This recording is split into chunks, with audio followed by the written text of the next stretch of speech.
Hello everybody, and a good day to you all. Today I'm talking about Legacies, season number 2, episode number 5, Screw Endgame. In this episode directed by Barbara Brown. And here we have a whole lot of things going on. We have Hope and we have Lizzie working together. Now, Lizzie found out that, remember that Hope is who Hope is. How, why, I don't know. For some reason, she knows she remembers Hope. And so she goes to confront Hope about the situation, and then this girl comes up, this lady pops up here, who looks like she's stuck in the 80s, traps him inside of a labyrinth. It's kind of like, sort of like a video game. And they got to find their way out of it and survive. And while they're trying to survive through this video game and all the traps that's there, they also got to survive the Minotaur that's about to kill them. And while you got that, you got MG trying to talk to Caleb about Sebastian, who he can see is messing with him, and he's trying to get Caleb to help him out with the situation. Now, at first, Caleb doesn't think he's going crazy, but then he started realizing exactly what's going on, and he wanted to help his friend out in this situation right here. And so they find Sebastian's body because he's been he's dried out, and so they go to Alaric for some advice. So, what should we do? Should we awaken him up, or should we let him stay dead? And you got Alaric said, "Do you know who this vampire is?" Like, no. Do you know if he's a good guy or a bad guy or not? Well, no. Do you know what his plans are? No, not really. Then maybe you should let him stay dead. Maybe you should let him stay dead. Maybe he's dead for a reason. They don't let these vampires dry off like that for no reason. He must be really, really, really, really bad. And so you got MG, who's all nice and heart, and he's all good and trying to say, maybe he's a good guy. Maybe we should wake him up. And you got Caleb, who's a little bit on the untrusting side, said, maybe, how about we don't? How about we don't wake him up? And I'll find out for myself. And so Caleb tests him to see what he's all about. He realizes, oh, you're the bad guy. You're the bad guy, and we're not going to wake you up. So, screw you, buddy. Boop, and call it a day. But life finds a way. And so even though he tried to do this with Lizzie, and he tried to do it with her, tried to act like he's in love with her and everything, so he gets him to get back to his body. That didn't work. And then he tried to do with MG. That didn't work. He tried to kill him. That didn't work. But he finally found the right person to screw over to get what he wants, which is so messed up.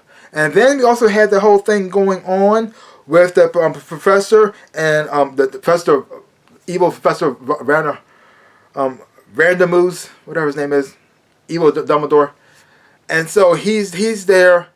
So you got Laurie trying to pretty much make amends with him, and they managed to come to a nice agreement. And you think everything's going good. Now I don't trust this new professor. I never did. I always knew he was evil. But then you find out that the new professor there, not only is he evil, but he's Ryan? He's Ryan? He's the son of Minotaur? How? But I thought the whole time Ryan was stuck inside the thing. So when Hope got out, when did he become the teacher? Like, was he always a teacher? Is that why he's eating animals and stuff like that too? And like, how? That was a shock I did not see coming. I did not see that coming. I was trying to figure out how did it happen? When did it happen? Because the thing is, though, Hope and Ryan was inside of Minotaur the whole time. And then the new teacher showed up at the school. Or did he show up after he got, or after, but when Hope got out, he was still in it. And Minotaur, and then the new teacher showed up. So when did he become, how? I don't know. That part I'm confused on. Other than that, I was enjoying the show. I mean, but another thing about this episode that was interesting. You got the whole love story going on between Landon and Josie. Now Josie's in love with Landon a little bit too much. Like she's obsessed with him to the point that she's like kind of psycho. And then you got Landon, who does love Josie, but at the same time he's not in love with Josie. And Josie wants to have sex, but he's not ready for it because something deep inside of him, inside of his subconscious, that comes telling him she's not the one. What? She's not the one. You want Hope. Who? Hope. You want Hope. Who keeps saying that? And he keeps trying to make himself in love with Lizzie. He wants to be there for her. He is attracted to her. She was there for him in this time when he was low. He was killing himself. They managed to forged a bond between one another. He's attracted to her. He likes her company. But deep down, he knows in subconscious he's supposed to be with Hope. And even though he wants to have sex with, he went. So that's why he kept putting it off. And then when he finally decided to have sex with Josie, she stopped because I think she read his diary and realized what's inside of his head. So, yeah. Now how's she gonna act after this? I don't know. But is she gonna respond in a good way or a bad way? Beats the crap out of me. But this thing has a twist here I didn't see coming. The only thing is, I thought was interesting about this. The one thing about this episode I thought was the most interesting of all. It had an old 80s theme going on here at the school. They were having an 80s dance party, and then you got Hope and Lizzie stuck in this video game world that's in the 80s. And the funny thing is, they're doing this whole 80s theme, and none of these kids were born in the 80s. That is so funny to me. None of them grew up in the 80s.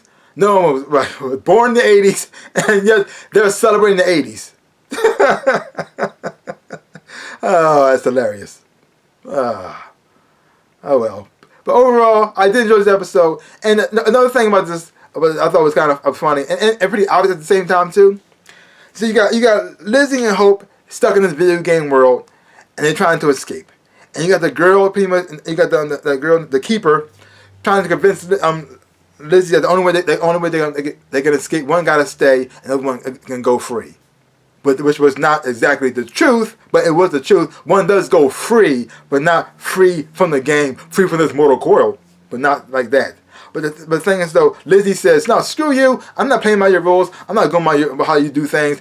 And she breaks the bracelet, and the only way they were free, they got free from the cage, they free from the game and free from this world.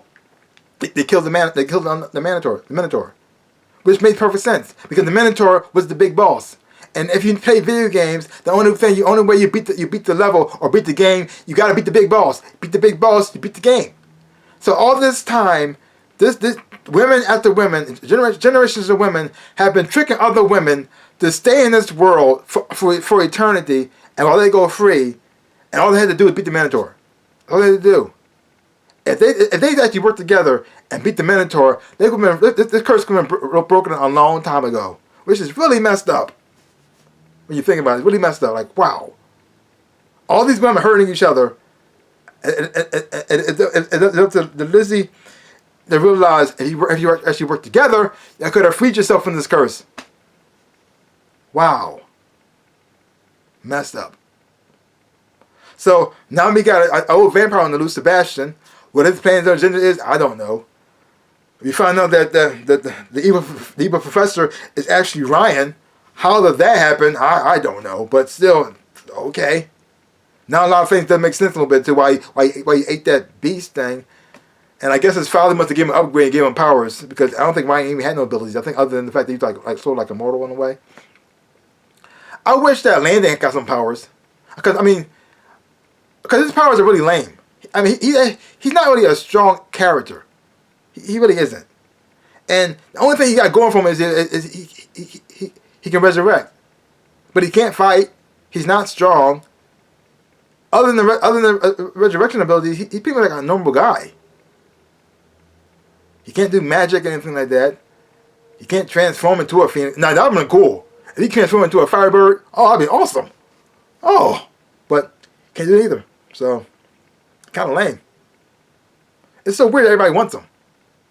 I mean, Landon's nice and all. He's nice. He's a nice guy. He really is a nice guy. I actually do like Landon. But when you think about it, he's weak. Very, very weak.